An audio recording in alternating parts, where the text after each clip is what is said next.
धनंजय जी, लालू यादव को चारा घोटाले में सजा हुई, वो जेल भी गए, बीच बीच में जेल जाते भी रहे, बेल करा के आते भी रहे। न्यायालय ने सजा दी, किसी को कोई आपत्ति नहीं। वो अपना कानूनी लड़ाई लड़ भी रहे हैं कि यदि उनको लगता है कि हमें सजा नहीं मिलनी चाहिए, हम इसमें कहीं से नहीं रहे, हो सकता है कि उनको सर्वोच्च न्यायालय से मुक्ति भी मिल जाए। कहीं किसी को आपत्ति नहीं हुई कि कैसे सजा हुई, क्या हुई। वो जेल के बाहर रहे, राजनीतिक गतिविधियों में लिप्त होते रहे, लेकिन उससे चारा घोटाले की जांच प्रभावित नहीं हुई। जबकि सारे लोग जानते हैं कि बिहार झारखंड में लालू यादव का प्रभाव कितना बड़ा था। सत्येंद्र जैन की जमानत के मामले में कहा जाता है, सब लोग देखते हैं, सुनते भी हैं, कहा जाता है कि विरोध पक्ष जो जमानत का विरोध करने वाले लोग हैं, जो संस्थाएं हैं, जांच एजेंसियां हैं, वो सब कहती हैं कि बाहर आकर ये गवाहों को प्रभावित कर सकते हैं। मैंने तो ये भी देखा है, जांच को प्रभावित कर सकते हैं। मैंने तो ये भी देखा है कि दिल्ली सरकार में सोमनाथ भारती, उसी आम आदमी पार्टी के दिल्ली में सब, उनसे एक एसएचओ नहीं डरता था।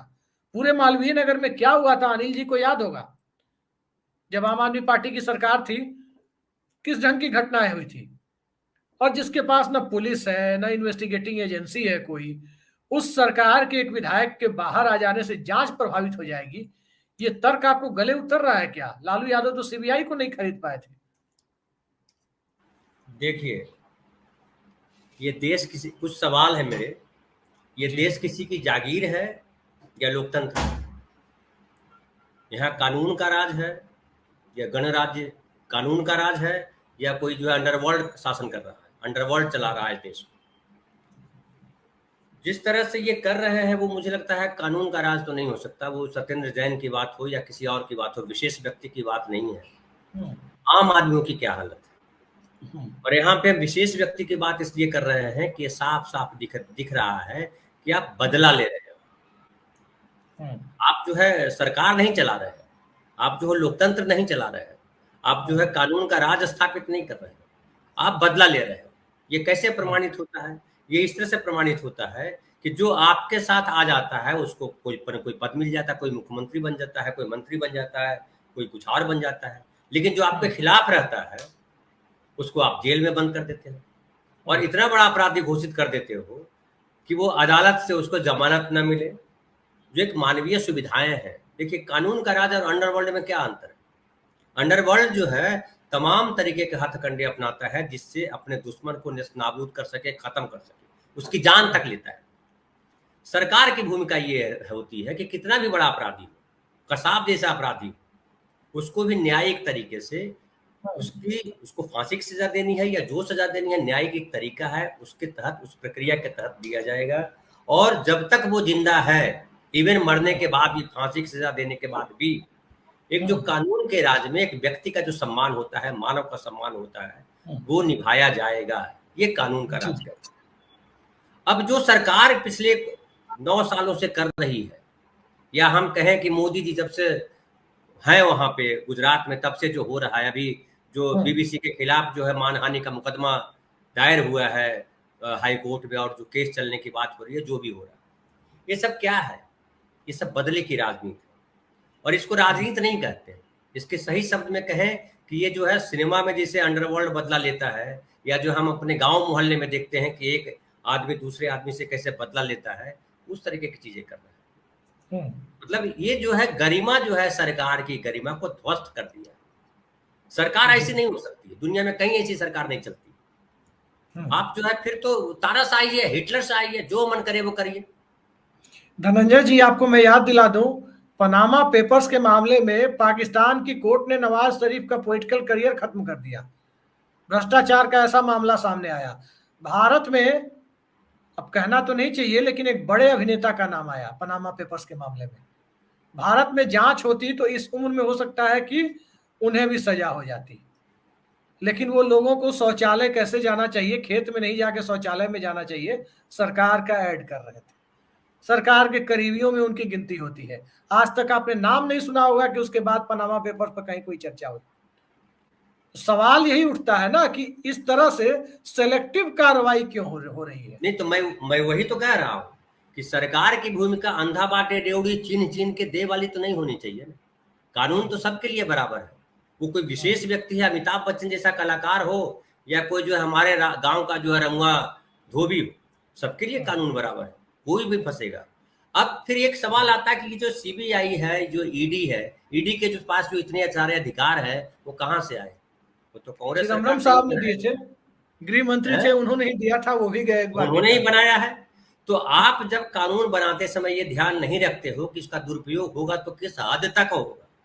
आप आम आदमी को कीड़ा मकोड़ा समझते हो, कोई सरकार हो, वो कांग्रेस की सरकार हो, बीजेपी की सरकार हो, या बिहार की सरकार हो, या दिल्ली की सरकार हो, आम आदमी उसके लिए कीड़े मकोड़े की तरह। लोकतंत्र की परिभाषा में कोई सरकार फिट नहीं होती है। हमारे देश का एक दुर्भाग्य है कि 75 सालों में हमारे ज्यादातर नेता जो है जाहिल हुए और धूर्त हुए। उन्होंने देश के पूरी व्यवस्था का नाजायज लाभ उठाया, देश की जनता का अपमान किया, संविधान का अपमान किया। इतने सारे लोग जिन्होंने देश की आजादी के लिए कुर्बानी दी, उन सब का अपमान किया। इन पे तो ऐसे मुकदमे होने चाहिए और इनको इतनी बड़ी सजा होनी चाहिए थी। लेकिन दुर्भाग्य है हमारे देश में कि विपक्ष भी वहीं खड़ा हो जाता है। आप इतना इतना सब कर रहे हैं, विपक्ष क्यों नहीं लामबंद होकर एक साथ क्यों नहीं हमला बोलता है? कुछ हमारे महिला पहलवान नाक में दम किए हुए हैं, कुछ हजार लाख किसानों ने नाक में दम कर दिया, तो विपक्ष के नेता क्या कर रहे हैं? किसका इंतजार कर रहे हैं? लोकतंत्र को बचाने की जिम्मेदारी किसकी है? विपक्ष के नेता क्या घास सूंघने के लिए आए हैं? वो अपनी बारी का इंतजार कर रहे हैं कि हम भी कल आएंगे सत्ता में और कल हम भी यही करेंगे, ये सोच रहे हैं आप? तो सवाल खड़ा होता है कि जब सब एक हमाम में सब नंगे आके खड़े हो जाएं या किसी से डर रहे हैं, अगर आपको डर लग रहा है तो फिर डरिए, फिर आप बोलिए कि हट जाइए, इस्तीफा देके हट जाइए। तो मैं बोलूं कि ये केवल जो है केंद्र सरकार की बात नहीं है, विपक्ष की पार्टियां क्या कर रही है, वो क्यों नहीं लड़ रही इसके खिलाफ? किस तरह की चीजें नहीं चलने देंगे? खाली कांग्रेस खड़ी होती है, बाकी जो है दूसरे विपक्ष के जो दूसरे दल है वो गलबहियां कर लेते हैं। उनको लगता है कहीं हम भी ना फंसे, लेकिन भाई सब फंसो। धनंजय जी, खैर मैं अभी आपके पास आ रहा हूँ। कानून को पहले अपना काम, एक लाइन और, कानून को अपना काम करना चाहिए, लेकिन कानून जो है अंधे की तरह काम न करे, चीन चीन के रेवड़ी न दे। इसको पकड़ लेंगे चूंकि हमारे खिलाफ है और ये इसको नहीं पकड़ेंगे चूंकि हमारे समर्थन में है, तो ये गलत बात। धनंजय जी, सत्येंद्र जैन के बाद क्या आपको लगता है कि जिस प्रकार से तेजस्वी यादव ने नीतीश कुमार के साथ मजबूती से खड़े रहने का अपना एक बॉडी लैंग्वेज दिखाया है, जिस प्रकार से ममता बनर्जी को टॉर्चर करने की कोशिशें हो रही है, केसीआर ने पटना से लेकर के पूरा देश एक तरह से उन्होंने दौरा कर लिया है अलग अलग राज्यों में विपक्षी एकता के लिए। डीके शिव कुमार एक आर्किटेक्ट के तौर पर नजर आए हैं कि चाहे प्रबंधन का मामला, भले ही चेहरा सिद्धारमैया का था, लेकिन इस बात को मानना होगा कि कर्नाटक के चुनावी प्रबंधन में डीके शिव कुमार ने अमित शाह को मात दे दी। इस बात से इनकार नहीं किया जा सकता, उनकी एक भूमिका रही है और इन सब के ऊपर कहीं ना कहीं ईडी लगी हुई है।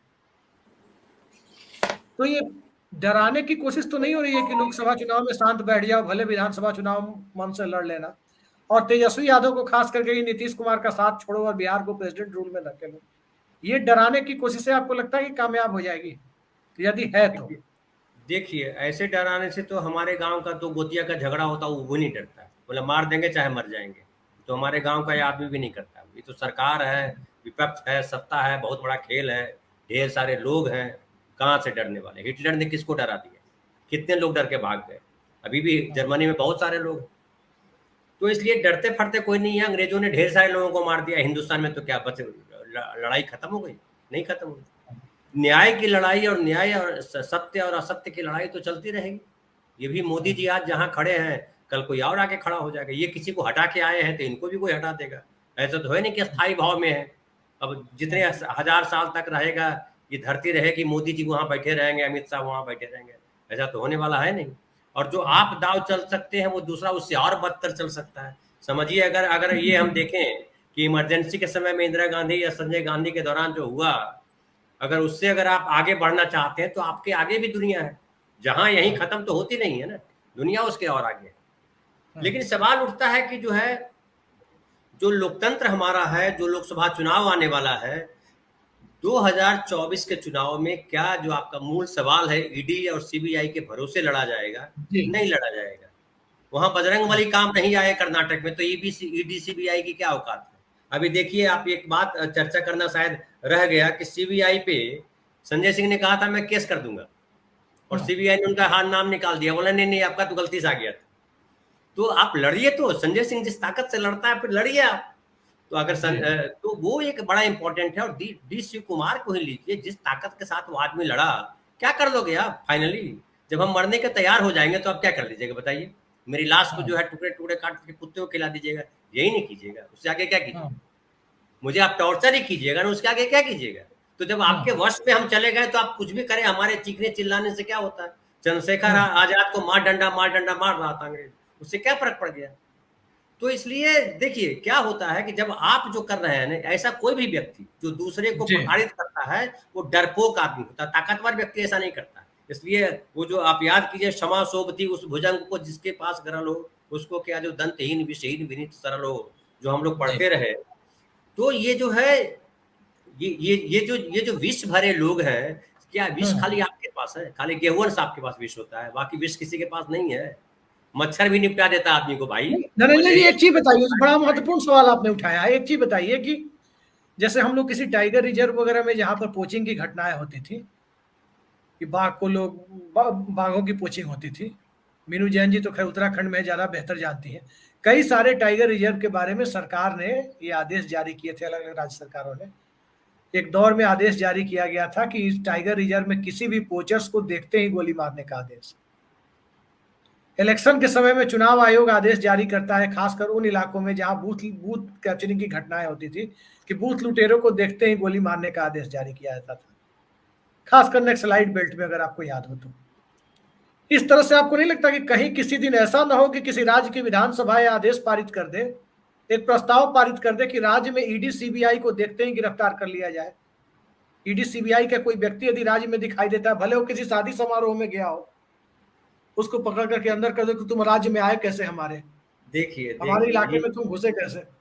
देखिए ये जो आप कह रहे हैं, हालांकि बंगाल में या कई जगहों पे हुआ जब सीबीआई के आने पे पाबंदी लगाई गई, लेकिन सवाल उठता है कि जो संघ है, ये देश है, ये तो मोहल्ले की लड़ाई नहीं है, तो गोतिया की लड़ाई नहीं है। यही तो हो सकता है कि कोई ठीक नहीं है आज के जमाने में कि कोई राज्य सरकार कहे कि ईडी सीबीआई के जो अधिकारी आएंगे, पहले हम उनका नार्को टेस्ट कराएंगे कि किस मकसद से आ रहे हैं।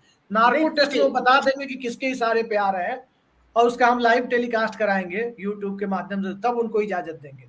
इस तरह के प्रोविजन क्या आपको लगता है कि लाए जाएंगे? नहीं, कुछ भी किया जा सकता है, लेकिन वो सही नहीं कहा जाएगा। देखिए कोई आदमी भौंके, हमको कुत्ता हमको देख करके भौंके तो मैं भी भौंकने लगूं, ऐसा करना तो सही नहीं मानता कोई नहीं मानेगा। अगर आप मुझे गाली दे रहे हैं तो मैं भी जवाबी गाली दे दूं, कोई जरूरी नहीं है। गांधी ने तो यही सिखाया कि वो मारता है तो मरो, लेकिन हमको नहीं मारना है। तो जिस तरह की अब गोडसे सीख करके आए कि हम मार देंगे साले को, आप तुम भले हमको थप्पड़ हिम्मत दिखाओ, लेकिन मैं तुमको मार दूंगा। लेकिन भाई देखिए, मरना तो सबको है। कौन है जो यहाँ जिंदा है 2-4 हजार साल तक जिंदा है, जिनके बारे में चर्चा है, अश्वत्थामा और कौन कौन का नाम आता है, उसको भी किसी ने खाली किताबों में लिखने वाले लोगों ने देखा, बाकी किसी ने देखा नहीं कि कहाँ अश्वत्थामा घूम रहा है। ऐसे कई लोग हैं जो घूम रहे हैं, पता नहीं कहाँ घूम रहे हैं, किसके घर के बगल से गुजरे, हमारे घर के बगल से तो नहीं गुजरे। तो ये सारी चीजें जो है, देखिए फाइनली है कि आपको मनुष्य होना पड़ेगा। और आपको देखिए, जब आप फंसते हैं ना, मैंने देखा है बड़े बड़े गुंडों को, मैंने देखा है कि जब वो फंसते हैं, आप देखे ना कैसे संसद में रो रहे थे आपके एक मुख्यमंत्री साहब, जब मुख्यमंत्री नहीं थे तो गला फाड़ फाड़ के रो रहे थे। वैसा साला बच्चा भी नहीं रोता है कि मुझे मार देगा, पता नहीं क्या कर देगा, और पूरी संसद जो है वो चुप हो गई कि भाई क्या बोल रहा है। तो ये रोने वाले लोग, ये मोदी जी खुद ही रोने लगते हैं, जहाँ कई जगह जाके रो चुके, मेरी माँ फलाना करती है, मेरा फलाना हो गया, मुझे ऐसा हो गया। तो रोने वाले लोग जो है वो क्या करेंगे, दूसरों को रुलाएंगे, कब तक रुलाओगे? ये सब नहीं चलने वाला। आपको फाइनली मनुष्य बनना पड़ेगा। जो आपकी भीड़ आपने जो खड़ी की है, वो भीड़, अभी देखिए एक और खबर है, उत्तराखंड की खबर है मीनू जी, कि वो जो है किसी संघ के ही किसी आनुषंगिक संगठन का नेता है, उसकी बेटी शादी करना चाहती थी किसी मुस्लिम लड़के से। आप बताइए, पहले उसका बात करते हैं। इसमें अभी धनंजय जी, ये एक बहुत बड़ा संघ का ही एक नया शगुफा है। उसमें नई बात सामने आई है कि वो जो लड़की और जो लड़का है, उन्होंने 5 साल पहले कोर्ट मैरिज कर रखी है। अब ये 5 साल बाद शादी रचाने का ये ढकोसला क्यों किया जा रहा है? ये महज इसलिए दिखाने के लिए कि भाई देखिए, हम लोग इस बात के अगेंस्ट नहीं है। संघ का ही जुड़ा हुआ आदमी वो मुसलमान लड़के से अपनी लड़की की शादी करने के लिए तैयार है। और दूसरा, इसके बहाने एक ध्रुवीकरण हुआ। आप देखिए वहां पे बजरंग दल के लठैत वहां पहुंच गए, शादी के उसमें तैयारियां हो रही थी वहां, और उन्होंने कहा नहीं होने एक बात और कहना चाहती हूँ मैं, पब्लिक भी सुन ले। आप अचानक से देखेंगे अपने बहुत सारे जो भाजपा से जुड़े हुए लोग हैं उनके प्रोफाइल पे ना आजकल किससे आने लगे कि मेरा एक फलाना मुस्लिम फ्रेंड था, उसके साथ फोटो लगाई, बड़ा अच्छा अजीज दोस्त है, आज भी हम मिलते हैं। ये एक तरह की नई मुहिम चलाई गई है उनकी तरफ से, एक नया अभियान चढ़ा गया है कि अपने को दिखाओ कि हमारे भी मुस्लिम दोस्त है, भाजपाई बताएं। तो ये उसी का एक हिस्सा ये दिखाने की नौबत आ रही है, यही साबित होता है कि आपका एजेंडा गलत था। बाइंड अप लाइन ये बोल दूं मैं कि फाइनली जो है लोकसभा का चुनाव जो है जनता के भरोसे लड़ा जाएगा, आप अपने काम के भरोसे लड़ेंगे। कर्नाटक में ये देखा गया, आप कब तक ये सब सबों पे छोड़ेंगे, बंदूक चलाएंगे, गोली। हमारे यहाँ बूथ कैप्चर होता था पहले, बंदूक से बूथ कैप्चर नहीं होता। तो इसलिए फाइनली आपको लोकतांत्रिक तरीके से आना पड़ेगा, फाइनली आपको वही करना होगा जो कानून जो बूथ कैप्चरिंग होती थी उसका इस्तेमाल वैसा आदमी करता था जो कभी बंदूक छूता भी नहीं था, वही जीत करके आता था। उस बूथ कैप्चरिंग के बूथे वो छोड़ दीजिए क्या। लेकिन बाद में क्या हुआ, वो सारे बंदूक चलाने वाले लोकसभा सांसद बन गए, जो बंदूक चलवाते थे वो पीछे चले गए। बंदूक चलाने वाले सांसद कम बने सर, जो स्मगलिंग करने वाले थे, अपहरण करने वाले थे, सेटर थे, वो सब बन गए। हाँ, तो ढेर सारे लोग बाद में चलाते ही रह गए, ढेर सारे बाहुबली बन गए वो बंदूक चला करके। अभी एक ने तो खुद ही कहा कि भैया मैंने मार दिया था फलाने को, एक आदमी को मैंने मारा। जी समय कम है, मीनू जी का हम ओपिनियन लेना चाहेंगे। मीनू जी, ईडी से रिटायर होने के बाद कुछ लोग सत्ताधारी दल में चले गए, विधायक हो गए। उनकी खासियत यही थी कि उन्होंने चिदम्बरम साहब को उसे पूछताछ की थी। चिदम्बरम साहब को 100 दिनों के लिए अंदर डालने में उनकी कथित तौर पर बड़ी भूमिका थी। तो क्या ऐसा तो नहीं है कि ईडी और सीबीआई के अधिकारी भी इसमें रुचि ले रहे हैं कि चलो भाई पोस्ट रिटायरमेंट सुविधा का इंतजाम हो रहा है, सरकार का दोष 70% है तो 30% दोष ईडी और सीबीआई के अधिकारियों का हो। इस तरह की चीजें तो नहीं हो रही है जिसका खामियाजा सत्येंद्र जैन जैसे लोग भुगत रहे हैं। क्योंकि जॉर्ज साहब कई बार निजी तौर पे बताते थे कि कुछ अधिकारी टॉर्चर अभियान में, इमरजेंसी में इसलिए भी टॉर्चर करते थे कि वो संजय गांधी और इंदिरा गांधी की नजरों में चढ़ जाए। तो ये कोशिशें एजेंसी की तरफ से तो नहीं हो रही है। अभिषेक जी, केंद्रीय मंत्रिमंडल में जिस तरीके से कई भूतपूर्व ब्यूरोक्रेट ऊंचे पदों पे आसीन है, मंत्री हैं जो बड़े मंत्रालयों में, उसे देख के तो मेरे ख्याल से सभी ब्यूरोक्रेट्स के मुंह में पानी आता होगा। और जो भाजपा या दक्षिणपंथी विचारधारा को रखते होंगे डेफिनेटली कुछ जो उनमें से, तो डेफिनेटली वो तो ये काम करेंगे ही। और उनको जो मंत्री जो है, ऐसे लोगों का कोई विचारधारा नहीं होता। आज अगर कांग्रेस पार्टी 300 लोकसभा सीटों वाली स्थिति में होती तो ये सब उन्हीं की चापलूसी कर रहे होते हैं, उसी पार्टी को ज्वाइन करने में की जुगत भिड़ा रहे होते। तो ये अचानक मैं ऐसे ब्यूरोक्रेट को भी जानता हूं जिनको दिख रहा था कि इस देश के एक बड़े नेता ने पदयात्रा की थी तो शायद इस देश में उनके पक्ष में हवा चल रही है, चल भी रही थी, लेकिन इंदिरा गांधी की वो 12 साल पहले रिटायरमेंट के उन्होंने वो किया, रिजाइन किया और जनता पार्टी ज्वाइन की। लेकिन संयोग ऐसा था कि इंदिरा गांधी की हत्या हो गई, माहौल पलट गया। ऐसे ब्यूरोक्रेट को फिर बाद में उन्होंने देखा कि एक बार वित्त मंत्री का सुख भोग लिया तो भारतीय जनता पार्टी का जमाना आ रहा है तो उधर स्विच करके चलेंगे। तमाम ब्यूरोक्रेट आपको मिलेंगे। राजकुमार सिंह उदाहरण है, उन्होंने तो कांग्रेस के साथ ही पूरा उनका करियर रहा, लेकिन अभी मंत्री हैं, ऊर्जा मंत्री हैं, इतने बड़ी मंत्री।